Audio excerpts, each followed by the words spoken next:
Senior IPS అధికారి, fire సర్వీసులు, విపత్తుల నిర్వహణ విభాగం మాజీ director general PV Sunil Kumar వ్యవహారం అనూహ్య మలుపు తిరిగింది. ముఖ్యమంత్రి చంద్రబాబు నాయుడు, ఉప ముఖ్యమంత్రి పవన్ కళ్యాణ్ సారథ్యంలో రాష్ట్రంలో అధికారంలో ఉన్న తెలుగుదేశం, జనసేన, భారతీయ జనతా పార్టీ సంకీర్ణ కూటమి ప్రభుత్వం ఆయన్ను సస్పెండ్ చేసింది. గతంలో ఆయనపై గుంటూరు నగరపాలెం పోలీస్ స్టేషన్లో కేసు నమోదైన విషయం తెలిసిందే. డిప్యూటీ స్పీకర్ రఘురామకృష్ణరాజు ఇచ్చిన ఫిర్యాదు మేరకు పోలీసులు ఈ కేసు నమోదు చేశారు. భారతీయ న్యాయ సంహితంలోని పలు సెక్షన్ల కింద కేసు పెట్టారు. వాటిపై దర్యాప్తు కొనసాగుతోంది.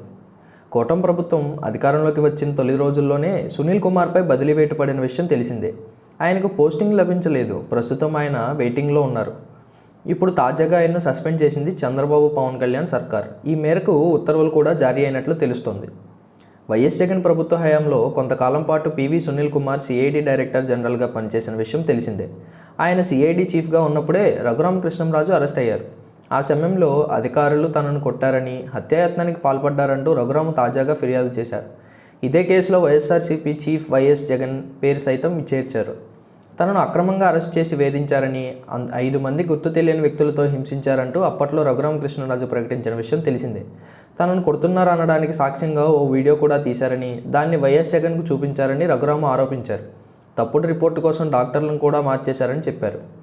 ఈ కేసు పోలీసులకు రఘురామకృష్ణరాజు ఇచ్చిన ఫిర్యాదులో పొందుపరిచిన అంశాలపై ఇదివరకు పివి సునీల్ కుమార్ స్పందించారు కూడా. ఈ కేసు అప్పట్లో సుప్రీంకోర్టులో 3 సంవత్సరాల పాటు నడిచిందని గుర్తు చేశారు.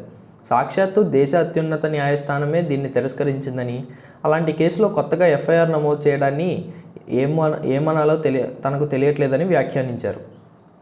మరోవైపు భారత ఉపరాష్ట్రపతి జగదీప్ ధన్ఖడ్ సెలవు రోజు ఆదివారం తెలంగాణ రాజధాని హైదరాబాద్ పర్యటనకు వచ్చారు. సతీ సమేతంగా భాగ్యనగరానికి వచ్చిన ధన్ఖడ్కు తెలంగాణ ప్రభుత్వం ఘనంగా స్వాగతం పలికింది. హైదరాబాద్ టూర్లో భాగంగా సంగారెడ్డి సమీపంలోని ఇండియన్ ఇన్స్టిట్యూట్ ఆఫ్ టెక్నాలజీని సందర్శించారు. ఐఐటి హైదరాబాద్ విద్యార్థులతో ఆయన ముఖాముఖి నిర్వహించారు. ఈ కార్యక్రమాన్ని ముగించుకుని ఆయన తిరిగి హైదరాబాద్ చేరుకున్నారు. తెలుగు నేలకు వచ్చిన ఉపరాష్ట్రపతి ధన్ఖడ్ దంపతులకు తెలంగాణ ప్రభుత్వంతో పాటుగా ఏపీ ప్రభుత్వం తరపున కూడా ఘన స్వాగతం లభించింది. తెలంగాణ సర్కార్ నుంచి మంత్రి పొన్నం ప్రభాకర్ ఉపరాష్ట్రపతి ధన్ఖడ్కు స్వాగతం పలికారు. ఏపీ ప్రభుత్వం తరపున ఆ రాష్ట్రంలో అధికార పార్టీ టీడీపీకి చెందిన శాసనమండలి సభ్యుడు భూమిరెడ్డి రాంగోపాల్ రెడ్డితో పాటుగా ఏపీకి చెందిన టీడీపీ రాజ్యసభ సభ్యుడు సానా సతీష్లు ఉపరాష్ట్రపతి దంపతులకు స్వాగతం పలికారు. ఇదిలా ఉంటే రాజకీయాలకు పూర్తిగా దూరంగా ఉంటున్నారంటూ ప్రకటించిన వైసీపీ మాజీ నేత, మాజీ ఎంపీ వేణుంబాక విజయసాయిరెడ్డి కూడా ఉపరాష్ట్రపతి ధన్ఖడ్ దంపతులకు ఘనస్వాగతం పలికారు. రాజకీయాలను వదిలేసి వ్యవసాయం చేసుకుంటానంటూ ప్రకటించిన సాయిరెడ్డి ఉపరాష్ట్రపతి టూర్లో ప్రత్యక్షమవడంపై సోషల్ మీడియాలో ఆసక్తికర చర్చ జరుగుతోంది.